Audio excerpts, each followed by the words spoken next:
بسم اللہ الرحمن الرحیم۔ شروع اللہ کا نام لے کر جو بڑا مہربان نہایت رحم والا ہے۔ باب رسول اللہ صلی اللہ علیہ وآلہ وسلم پر وحی کی ابتدا کیسے ہوئی۔ کتاب وحی کے بیان میں صحیح بخاری حدیث نمبر 1۔ آپ صلی اللہ علیہ وآلہ وسلم فرما رہے تھے، تمام اعمال کا دار و مدار نیت پر ہے، اور ہر عمل کا نتیجہ ہر انسان کو اس کی نیت کے مطابق ہی ملے گا۔ پس جس کی ہجرت دولت دنیا حاصل کرنے کے لیے ہو یا کسی عورت سے شادی کی غرض سے ہو، بس اس کی ہجرت ان ہی چیزوں کے لیے ہوگی جن کے حاصل کرنے کی نیت سے اس نے ہجرت کی ہے۔ باب کیفیت وحی۔ کتاب وحی کے بیان میں صحیح بخاری حدیث نمبر 2۔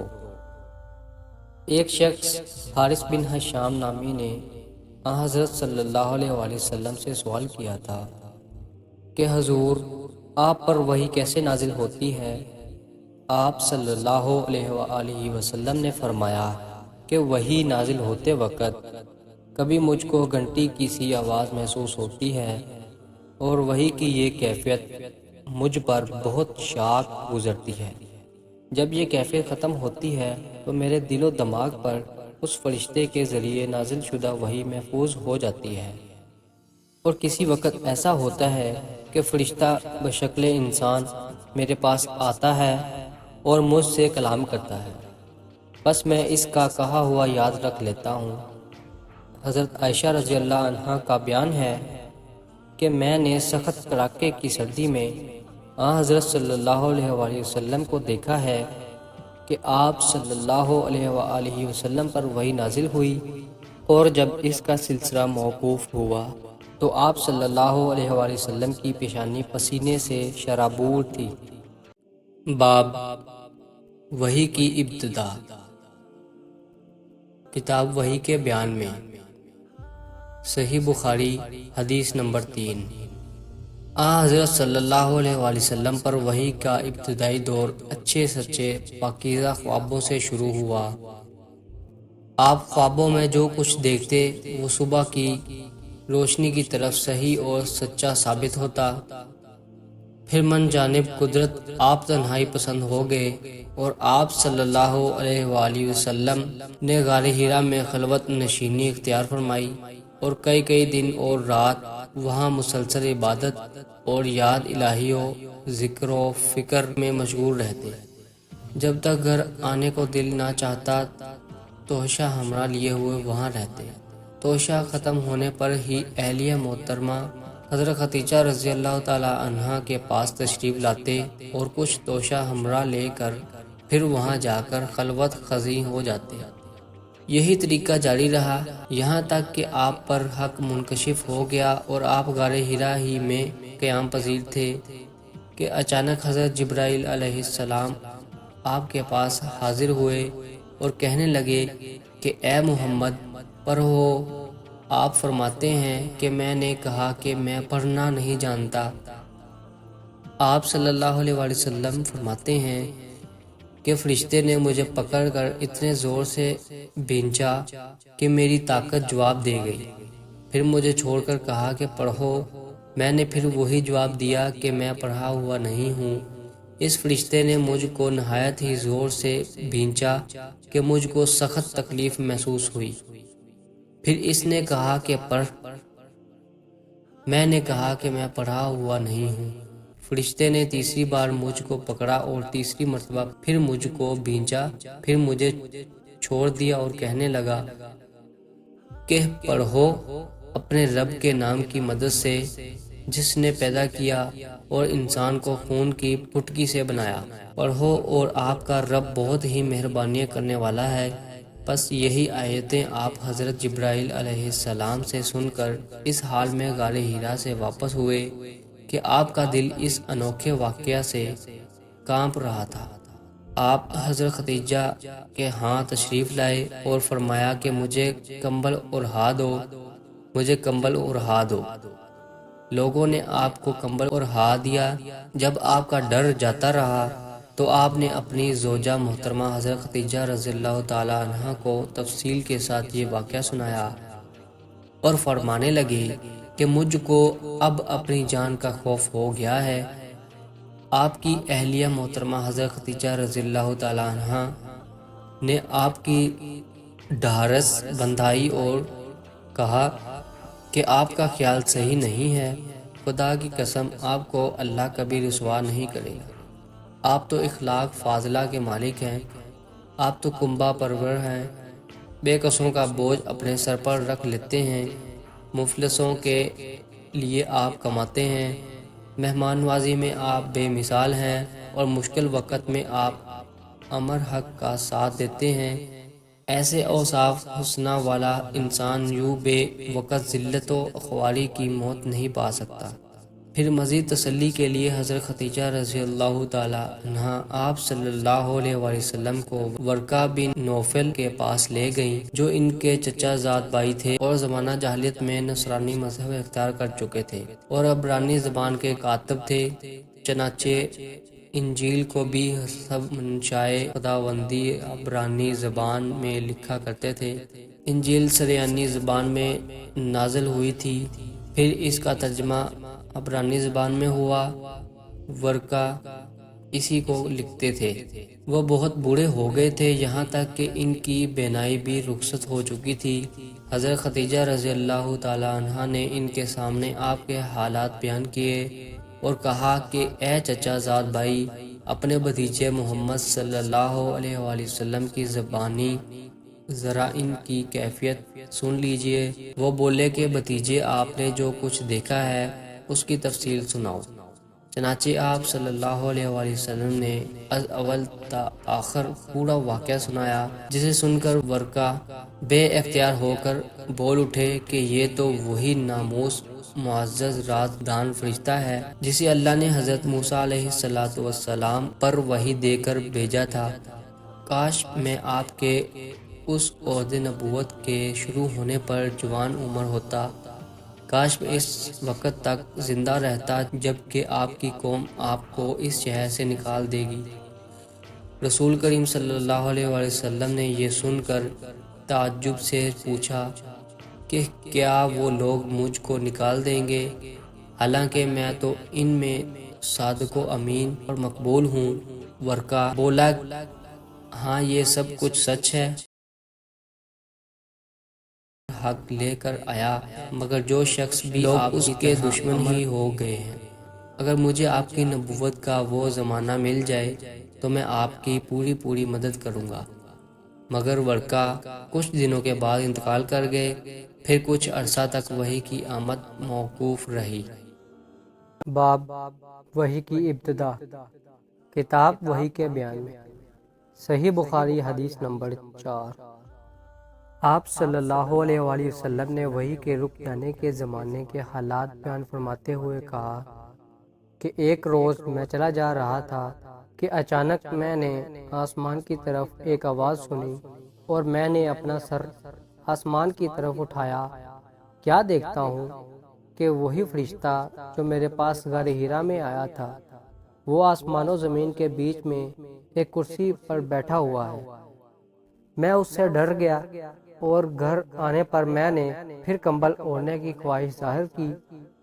اس وقت اللہ پاک کی طرف سے یہ آیات نازل ہوئیں، یا ایہا المدثر قم فانذر وربک فکبر وثیابک فطہر والرجز فہجر۔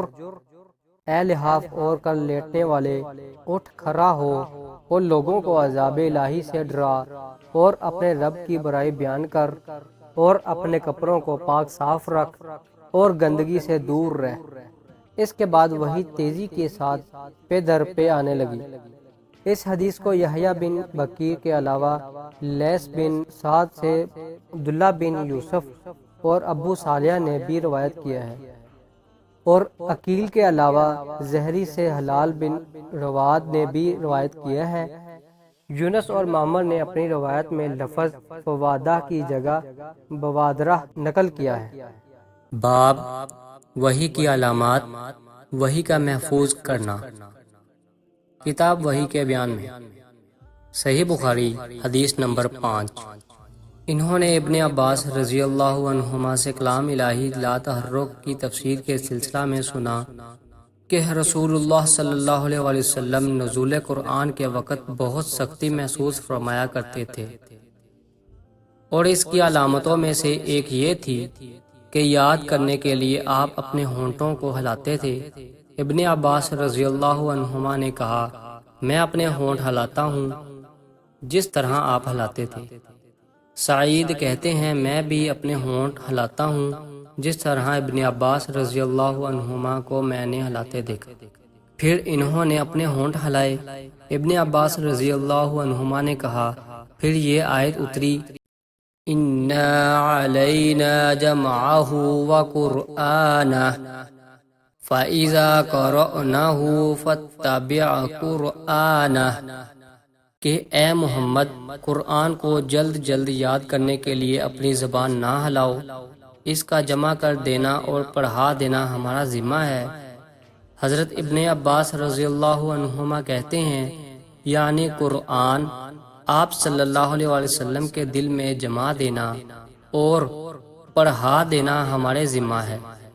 پھر جب ہم پڑھ چکے تو اس پڑھے ہوئے کی اتباع کرو۔ ابن عباس رضی اللہ عنہما فرماتے ہیں، اس کا مطلب یہ ہے کہ آپ اس کو خاموشی کے ساتھ سنتے رہو، اس کے بعد مطلب سمجھا دینا ہمارے ذمہ ہے۔ پھر یقیناً یہ ہماری ذمہ داری ہے کہ آپ اس کو پڑھو، یعنی اس کو محفوظ کر سکو۔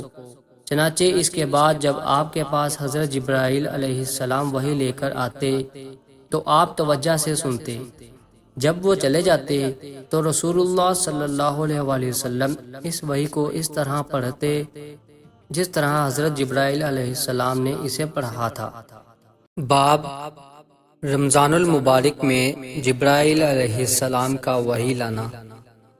کتاب وحی کے بیان میں صحیح بخاری حدیث نمبر 6۔ رسول اللہ صلی اللہ علیہ وآلہ وسلم سب لوگوں سے زیادہ جواز سخی تھے، اور رمضان میں دوسرے اوقات کے مقابلہ میں جب جبرائیل آپ صلی اللہ علیہ وآلہ وسلم سے ملتے بہت ہی زیادہ جود و کرم فرماتے۔ جبرائیل علیہ السلام رمضان کی ہر رات میں آپ صلی اللہ علیہ وآلہ وسلم سے ملاقات کرتے اور آپ صلی اللہ علیہ وآلہ وسلم کے ساتھ قرآن کا دورہ کرتے۔ غرض حضرت صلی اللہ علیہ وآلہ وسلم لوگوں کو بھلائی پہنچانے میں بارش لانے والی ہوا سے بھی زیادہ جود و کرم فرمایا کرتے تھے۔ باب ابو سفیان اور ہرقل کا مکالمہ۔ رسول اللہ صلی اللہ علیہ وسلم کا ہرقل کو خط مبارک۔ کتاب وحی کے بیان میں صحیح بخاری حدیث نمبر 7۔ ہرقل شاہ روم نے ان کے پاس قریش کے قافلے میں ایک آدمی بلانے کو بھیجا، اور اس وقت یہ لوگ تجارت کے لیے ملک شام گئے ہوئے تھے، اور یہ وہ زمانہ تھا جب رسول اللہ صلی اللہ علیہ وسلم نے قریش اور ابو سفیان سے ایک وقتی عہد کیا ہوا تھا۔ جب ابو سفیان اور دوسرے لوگ ہرقل کے پاس ایلیا پہنچے جہاں ہرقل نے دربار طلب کیا تھا، اس کے گرد روم کے بڑے بڑے لوگ، علماء، وزراء، امراء بیٹھے ہوئے تھے۔ ہرقل نے ان کو اور اپنے ترجمان کو بلوایا، پھر ان سے پوچھا کہ تم میں سے کون شخص مدعی رسالت کا زیادہ قریبی عزیز ہے؟ ابو سفیان کہتے ہیں کہ میں بول اٹھا کہ میں اس کا سب سے زیادہ قریبی رشتہ دار ہوں۔ یہ سن کر ہرقل نے حکم دیا کہ اس کو ابو سفیان کو میرے قریب لا کر بٹھاؤ اور اس کے ساتھیوں کو اس کی پیٹھ کے پیچھے بٹھا دو۔ پھر اپنے ترجمان سے کہا کہ ان لوگوں سے کہہ دو کہ میں ابو سفیان سے اس شخص کے یعنی محمد صلی اللہ علیہ وآلہ وسلم کے حالات پوچھتا ہوں، اگر یہ مجھ سے کسی بات میں جھوٹ بول دے تو تم اس کا جھوٹ ظاہر کر دینا۔ ابو سفیان کا قول ہے کہ خدا کی قسم اگر مجھے یہ غیرت نہ آتی کہ یہ لوگ مجھ کو جھٹلائیں گے تو میں آپ صلی اللہ علیہ وآلہ وسلم کی نسبت ضرور غلط گوئی سے کام لیتا۔ خیر، پہلی بات جو ہرقل نے مجھ سے پوچھی وہ یہ کہ اس شخص کا خاندان تم لوگوں میں کیسا ہے؟ میں نے کہا وہ تو بڑے اونچے اعلیٰ نسب والے ہیں۔ کہنے لگا اس سے پہلے بھی کسی نے تم لوگوں میں ایسی بات کہی تھی؟ میں نے کہا نہیں۔ کہنے لگا اچھا، اس کے بڑوں میں کوئی بادشاہ ہوا ہے؟ میں نے کہا نہیں۔ پھر اس نے کہا بڑے لوگوں نے اس کی پیروی اختیار کی ہے یا کمزوروں نے؟ میں نے کہا نہیں، کمزوروں نے۔ پھر کہنے لگا اس کے تابع دار روز بڑھتے جاتے ہیں یا کوئی ساتھی پھر بھی جاتا ہے؟ میں نے کہا نہیں۔ کہنے لگا کیا اپنے اس دعوے نبوت سے پہلے کبھی کسی بھی موقع پر اس نے جھوٹ بولا ہے؟ میں نے کہا نہیں۔ اور اب ہماری اس سے صلح کی ایک مقررہ مدت ٹھہری ہوئی ہے، معلوم نہیں وہ اس میں کیا کرنے والا ہے۔ ابو سفیان کہتے ہیں میں اس بات کے سوا اور کوئی جھوٹ اس گفتگو میں شامل نہ کر سکا۔ ہرقل نے کہا کیا تمہاری اس سے کبھی لڑائی بھی ہوتی ہے؟ ہم نے کہا ہاں۔ بولا پھر تمہاری اور اس کی جنگ کا کیا حال ہوتا ہے؟ میں نے کہا لڑائی ڈول کی طرح ہے، کبھی وہ ہم سے میدان جنگ جیت لیتے ہیں اور کبھی ہم ان سے جیت لیتے ہیں۔ ہرقل نے پوچھا وہ تمہیں کس بات کا حکم دیتا ہے؟ میں نے کہا وہ کہتا ہے کہ صرف ایک اللہ ہی کی عبادت کرو، اس کا کسی کو شریک نہ بناؤ، اور اپنے باپ دادا کی شرک کی باتیں چھوڑ دو، اور ہمیں نماز پڑھنے، سچ بولنے، پرہیزگاری اور صلہ رحمی کا حکم دیتا ہے۔ یہ سب سن کر پھر ہرقل نے اپنے ترجمان سے کہا کہ ابو سفیان سے کہہ دے کہ میں نے تم سے اس کا نسب پوچھا تو تم نے کہا کہ وہ ہم میں عالی نسب ہے، اور پیغمبر اپنی قوم میں عالی نسب ہی بھیجے جایا کرتے ہیں۔ میں نے تم سے پوچھا کہ دعوی نبوت کی یہ بات تمہارے اندر اس سے پہلے کسی اور نے بھی کہی تھی؟ تو تم نے جواب دیا کہ نہیں۔ تب میں نے اپنے دل میں کہا کہ اگر یہ بات اس سے پہلے کسی نے کہی ہوتی تو میں سمجھتا کہ اس شخص نے بھی اس بات کی تقلید کی ہے جو پہلے کہی جا چکی ہے۔ میں نے تم سے پوچھا کہ اس کے بڑوں میں کوئی بادشاہ بھی گزرا ہے؟ تم نے کہا کہ نہیں۔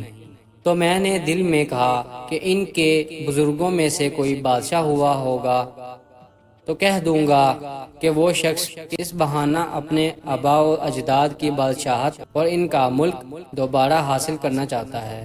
اور میں نے تم سے پوچھا کہ اس بات کے کہنے یعنی پیغمبری کا دعویٰ کرنے سے پہلے تم نے کبھی اس کو دروغ گوئی کا الزام لگایا ہے؟ تم نے کہا کہ نہیں۔ تو میں نے سمجھ لیا کہ جو شخص آدمیوں کے ساتھ دروغ گوئی سے بچے وہ اللہ کے بارے میں کیسے جھوٹی بات کہہ سکتا ہے۔ اور میں نے تم سے پوچھا کہ بڑے لوگ اس کے پیرو ہوتے ہیں یا کمزور آدمی؟ تم نے کہا کمزوروں نے اس کی اتباع کی ہے، تو دراصل یہی لوگ پیغمبروں کے متبعین ہوتے ہیں۔ اور میں نے تم سے پوچھا کہ اس کے ساتھی بڑھ رہے ہیں یا کم ہو رہے ہیں؟ تم نے کہا کہ وہ بڑھ رہے ہیں، اور ایمان کی کیفیت یہی ہوتی ہے حتیٰ کہ وہ کامل ہو جاتا ہے۔ اور میں نے تم سے پوچھا کہ آیا کوئی شخص اس کے دین سے ناخوش ہو کر مرتد بھی ہو جاتا ہے؟ تم نے کہا نہیں۔ تو ایمان کی خاصیت بھی یہی ہے، جن کے دلوں میں اس کی مسرت رچ بس جائے وہ اس سے لوٹا نہیں کرتے۔ اور میں نے تم سے پوچھا کہ آیا وہ کبھی عہد شکنی کرتے ہیں؟ تم نے کہا نہیں۔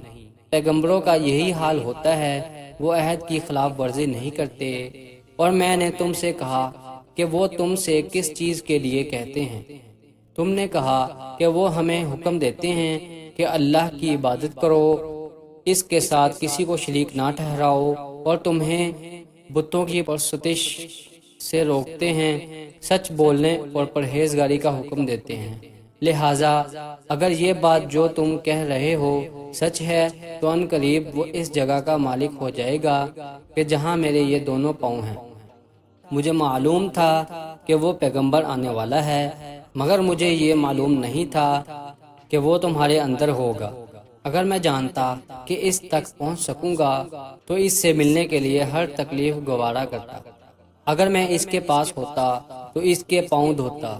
ہرقل نے رسول اللہ صلی اللہ علیہ وسلم کا وہ خط منگوایا جو آپ نے دہیہ کلبی رضی اللہ عنہ کے ذریعہ حاکم بصرہ کے پاس بھیجا تھا، اور اس نے وہ ہرقل کے پاس بھیج دیا تھا۔ پھر اس کو پڑھا تو اس میں لکھا تھا، اللہ کے نام کے ساتھ جو نہایت مہربان اور رحم والا ہے۔ اللہ کے بندے اور اس کے پیغمبر محمد صلی اللہ علیہ وآلہ وسلم کی طرف سے یہ خط ہے شاہ روم کے لیے۔ اس شخص پر سلام ہو جو ہدایت کی پیروی کرے۔ اس کے بعد میں آپ کے سامنے دعوت اسلام پیش کرتا ہوں۔ اگر آپ اسلام لے آئیں گے تو دین و دنیا میں سلامتی نصیب ہوگی، اللہ آپ کو دوہرا ثواب دے گا، اور اگر آپ میری دعوت سے روگردانی کریں گے تو آپ کی رعایا کا گناہ بھی آپ ہی پر ہوگا۔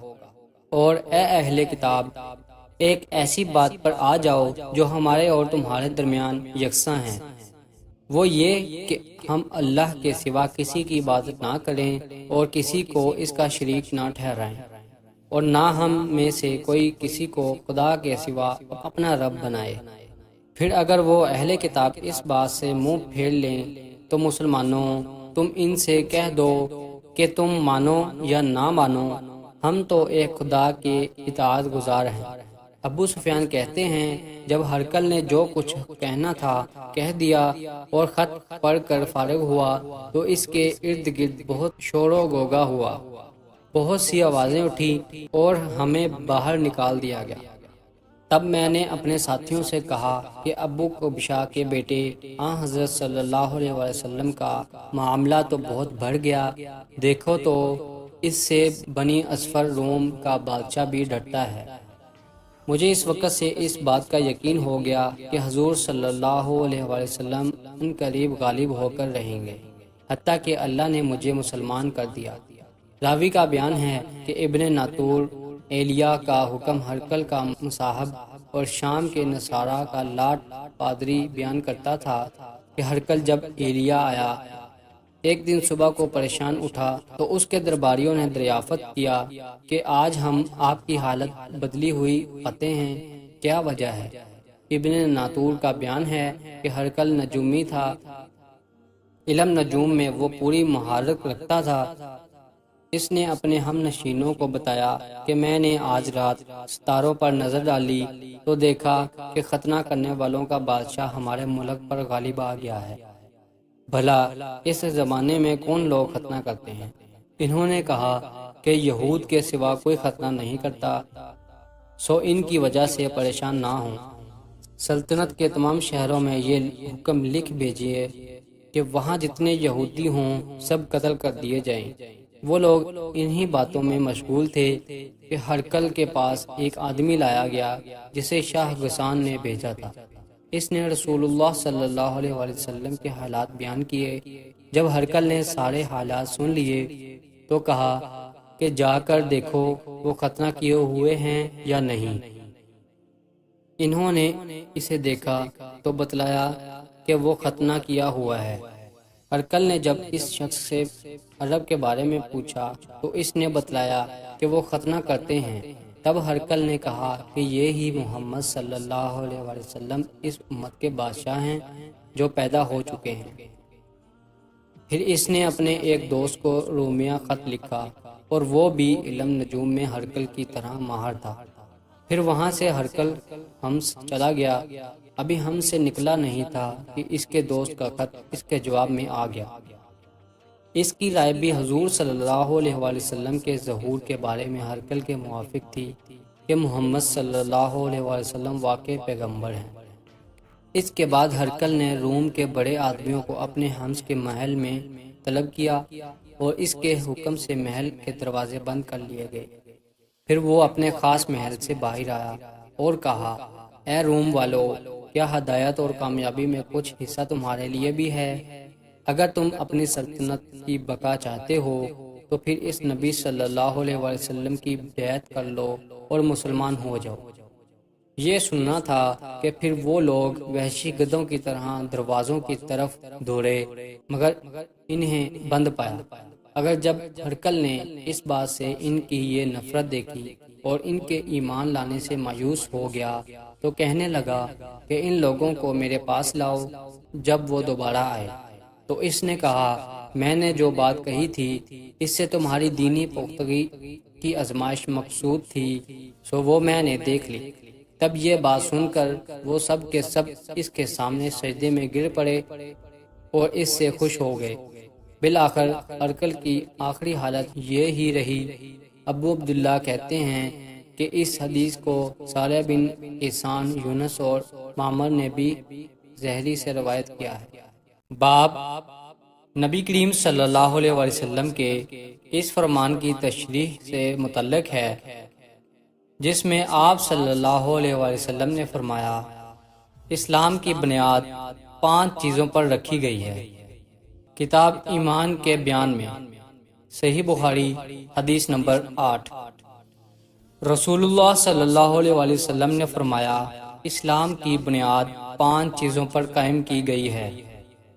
اول، گواہی دینا کہ اللہ کے سوا کوئی معبود نہیں اور بے شک حضرت محمد صلی اللہ علیہ وآلہ وسلم اللہ کے سچے رسول ہیں، اور نماز قائم کرنا اور زکوٰۃ ادا کرنا اور حج کرنا اور رمضان کے روزے رکھنا۔ باب ایمان کے کاموں کا بیان۔ کتاب ایمان کے بیان میں، صحیح بخاری حدیث نمبر 9۔ آپ صلی اللہ علیہ وآلہ وسلم نے فرمایا کہ ایمان کی 60 سے کچھ اوپر شاخیں ہیں اور حیا شرم بھی ایمان کی ایک شاخ ہے۔ باب مسلمان وہ ہے جس کی زبان اور ہاتھ سے دیگر مسلمان بچے رہیں، کوئی تکلیف نہ پائیں۔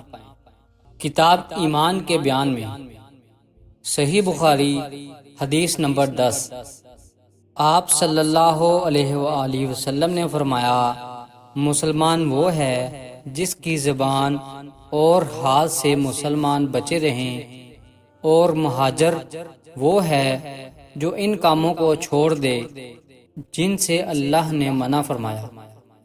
ابو عبداللہ امام بخاری نے فرمایا اور ابو معاویہ نے کہ ہم کو حدیث بیان کی داؤد بن ابی ہند نے، انہوں نے روایت کی عمر شعبی سے، انہوں نے کہا کہ میں نے سنا عبداللہ بن عمر بن عاص سے، وہ حدیث بیان کرتے ہیں جناب نبی کریم صلی اللہ علیہ وآلہ وسلم سے وہی مذکورہ حدیث، اور کہا کہ عبدالعالی نے روایت کیا داؤد سے، انہوں نے عامر سے، انہوں نے عبداللہ بن عمر بن عاص سے، انہوں نے نبی صلی اللہ علیہ وسلم سے۔